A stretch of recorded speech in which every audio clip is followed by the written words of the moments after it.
right, so we got this email from a listener, and again, this circulates around baby names and a couple of people having kids at the same time, and then the confusion about are we allowed to name them the same thing? Abby's got the email. Hi, Bert Show team. My name is Laura, and I could really use some advice from you and your listeners about a disagreement in my family.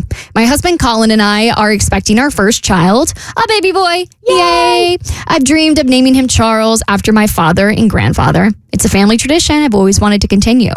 The thing is, Colin has a 17-year-old son from his first marriage, also named Charles, but he goes by Charlie. We rarely see Charlie now that he's away at college, and even though Charlie is no longer under our roof, Colin feels strongly that we can't name our son Charles too.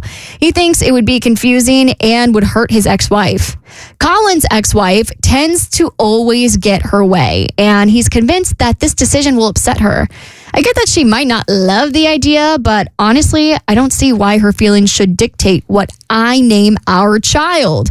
This name has so much meaning to me, and I don't feel like I should have to give it up just because his older son shares it. I've even suggested that our baby could go by a nickname or a middle name variation to make things easier, but Colin just isn't budging.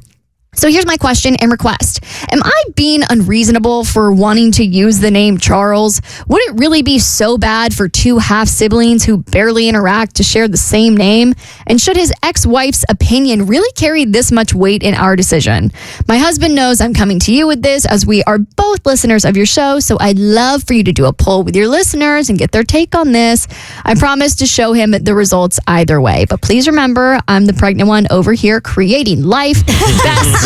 Laura. Women seem to feel more passionately about this as we've had this on the show for like 20 years than dudes do. Well, he feels pretty passionate about it too since he's putting his foot down. Listen, I get for him, it would be weird to be like, here's my son Charles. Here's my other son Charles. It's like, but have fun with it. You have Charles 1 and you have Charles 2. Because if this was just a rando name that had no meaning, then I would be like him. This is her dad's name. This is her grandfather's name. This is a legacy name. It's a tradition. Sir, you're getting 2 Chucks. Yep, I feel the same way. 2 Chucks? 2 Chucks, man. It is, like you said, it's a legacy name. If it were any other reason, I would see what the complaint is about. But if it's a legacy name, 2 Chucks. No, I think it'd be weird as hell. I'm from the South, so I actually know somebody who pretty much had the same dilemma. And so they ended up naming the child the legacy name. It was like John or something. But they call him something completely different. It's just always been weird to me. I'm like, just name him what you're going to call him. Give Charles the middle name so it's there for sentimental reasons. And then give him the name he's actually going to go by. The Bert Show.